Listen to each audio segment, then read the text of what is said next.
wisdom in the house today, this afternoon on this Earth Day pre-launch. We also have a different type of wisdom that's coming to us now. We call him, with all love and affection, Spirit Man.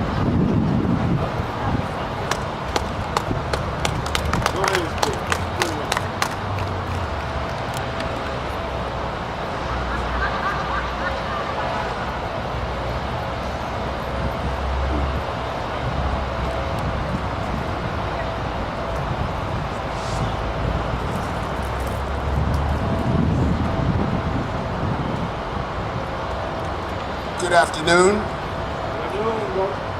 I'd just like to say to you that I love each of you with all of my heart. And I bring poetry to you entitled, "The Time is Now." The time is now. The time has come. We must take full responsibility for each and every one. There is a collective frequency that is contributed to by all, and it is the only barometer by which we rise or by which we fall. We are at the threshold of a new transitional age, and it's time for us to turn to an unwritten page. Everything for all to see is in plain, unobstructed view, but the writing on the very next page can only be written by me and by you. You see, we are next page responsible, come what will, come what may. It's written by how we think and what we do, not just by what we say. Old messages and old practices will no longer suffice. Giving, caring, helping, sharing, loving is my advice. It is now time for the alignment. An impending galactic shift. We determine evolution, revolution, or a cataclysmic rift. The promotion of fear is by no means my intention, but you must understand what I mean. If we mix yellow with blue, we're absolutely certain to get green. You see, a frequency is simply a vibration that's based on an exact, irrefutable law. Unseen emissaries can only come and report what they saw. Our GMO productivity clearly projected we didn't intend red, we meant green. Unrecoverable, irreversible, barren, devastated scenes. Hunger, homelessness, sickness, destitution can never ever go away by exhausting technological and financial resources in war games every day. You tell me.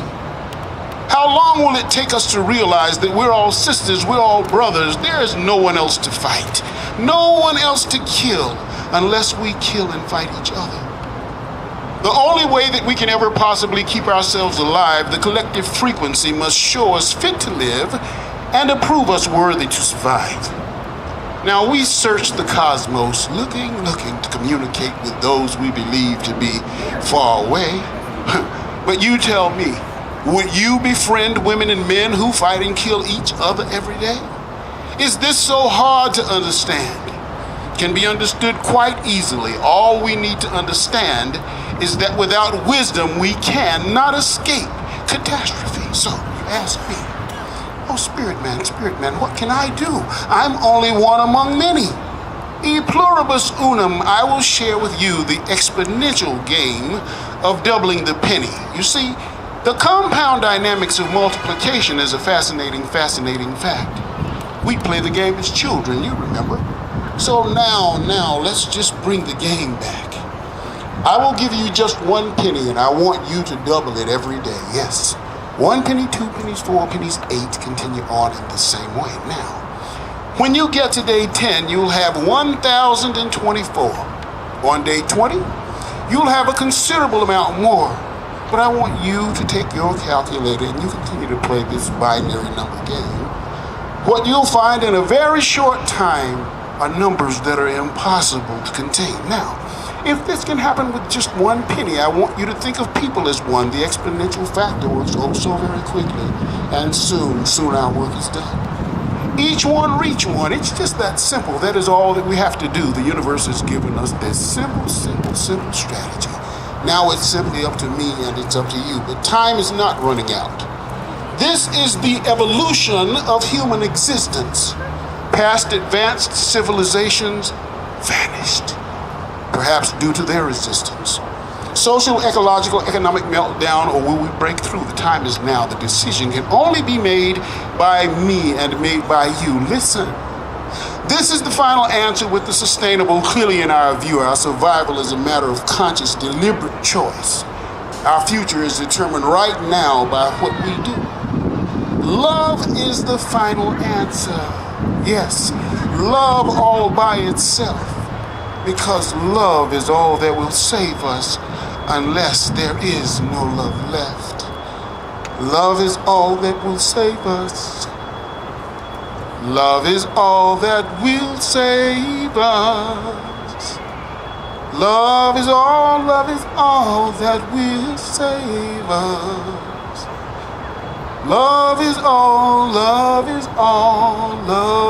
all that will save us unless there is no love left. Thank you.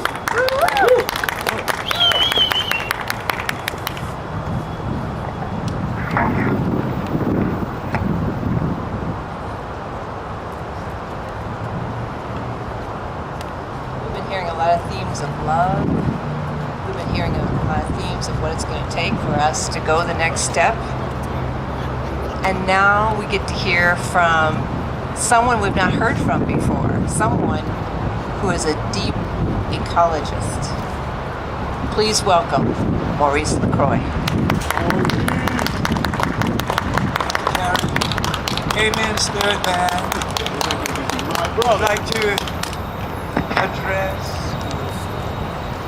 the context for our blue and green and black and red conversation. For 22,000 years, the goddess was on the pinnacle. She was the heart of our experience of being alive. Love ruled, and she ruled. And then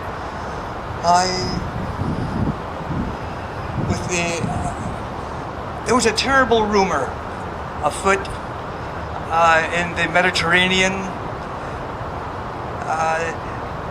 about 3,000 years ago, and that was that Pan was dead. The masculine divine had become the god of the forest, and the rumor that he was dead panicked the people. Now we hear that nature is dying, and we're living at a time when the species are passing at a more rapid rate than ever in the history of the earth. The oceans are dead. And there is another story, and that is that the goddess returns. The last time she returned in the way of archetypes coming and going was in the 1200s at the Renaissance, the only Western Renaissance that really caught on. And it caught on in that it arose out of the grassroots, out of the common people. And it was the return of the divine feminine. She returns, and with that return came universities, came the cathedrals by the hundreds, and every one of them devoted to the divine feminine, and many of them still with statues of the Black Madonna. It's the Black Madonna who arises in my dreams. The first time I was standing in a plantscape with grasses lush and low into the distance, a stand of giant bamboo, a grove of deciduous trees of equal height. A gentle breeze was silvering the leaves. Everything was luminous and silent and serene. And then I became aware of her standing, Had she been there all along? She looked just like Aunt Jemima. Colorful headdress, skirt billowing, and she transmitted human-plant communion. Google and I had never heard of it. And yet she was so oomphy that I knew it was a fait accompli, as well as an injunction. The second part of the dream called for humans to come together in a moment of time in acknowledgement and appreciation of plant life for so sustaining us. My most recent dream of her, she was in a hospital, sitting up in bed, nonplussed, this is what's happening. I was disconcerted. I found myself in her arms and then face to face with her, and she says, better now. No subject. For eons she was known as the unnamed goddess. When she showed up in my kitchen with her things in a beat up cupboard and told me her name and I missed it, and told me again and I missed it, and told me a third time and I threw up my hands, and she laughed at humans' thing of naming of her.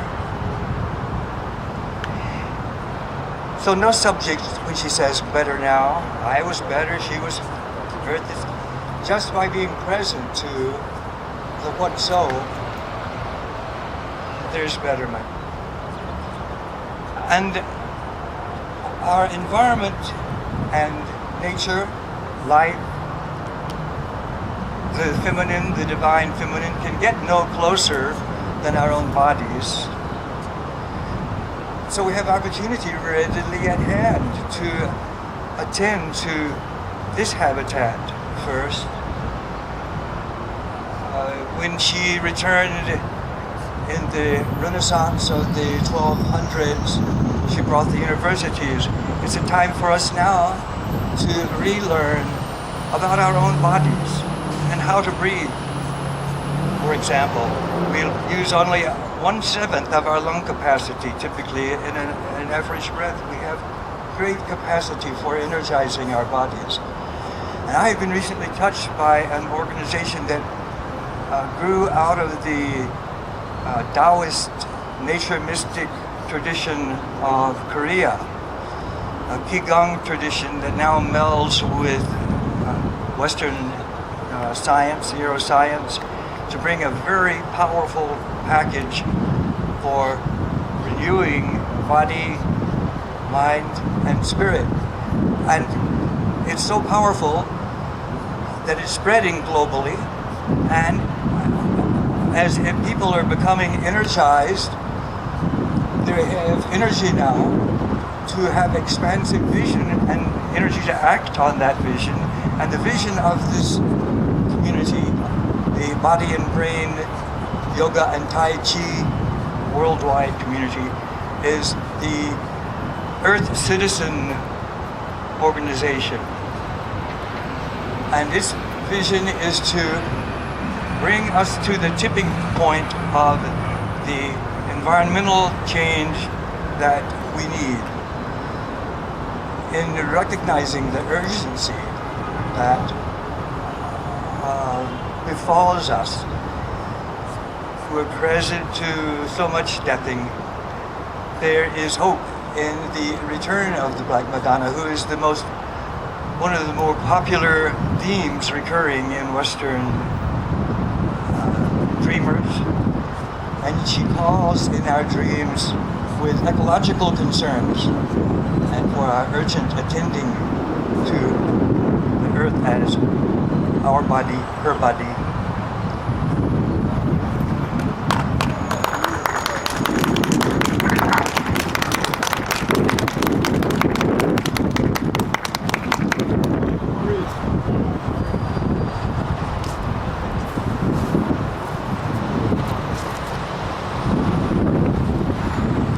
wisdom all around us.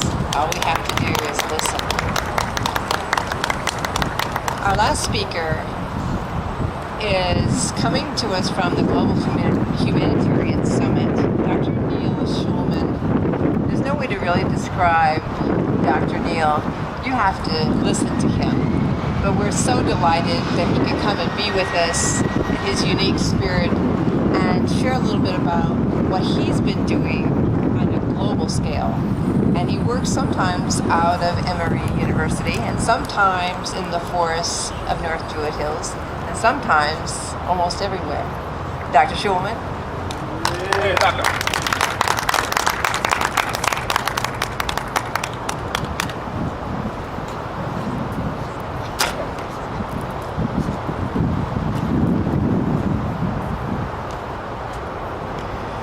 You could be with the richest people in the world. You could be with the most famous people in the world. Or you could be with the people who have the biggest heart in the world. And I'd rather be with you. And this is an event, but it could be the springboard of an infection that could infect the entire planet. Because we all get a dash of life. And why not give everybody an opportunity to have a healthy, peaceful, wonderful dash of life? Then I'd be proud to be a human. So it's in your brains. And what we've done on a number of occasions, and the most recent one was totally the inspiration of a woman named Naomi King, Martin Luther King's sister-in-law. And at this church, about 3-4 weeks ago, people from all over the world who did good things came, and anybody could speak. It was all free, and it was called a Global Humanitarian Summit. And you can go to www.globalhumanitariansummit.org and see a documentary. But the people there were people that just cared. And if we cluster people that way, not by religion, not by country, not by race, but just good people, then I'd be a little prouder of being a human on this planet. And if this can become a movement like Martin Luther King had, like Gandhi had, but the people at this event are the ones who can lead it. You can lead it with music. You can lead it with messages. You can lead it with videos that go streaming. We can have events at every house of prayer once a year that are free, where anybody who does good things can connect with other people, food, health care, shelter, peace. 1,000 people coming together from all over the world. How about a website where you could just connect on the web? If you're for peace in the world, and you live in Syria, or you live in Russia, or you live in the United States, you become friends. And then maybe, just maybe, this is something I really hope would happen, is we wouldn't have any wars.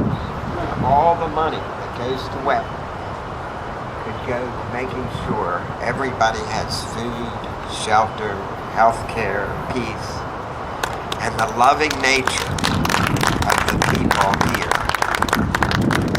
And I feel blessed to be around people like you.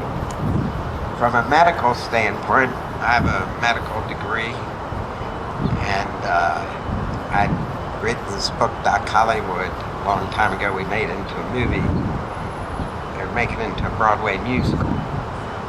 But what I'd like to see is some of those rich people that I met do a research project.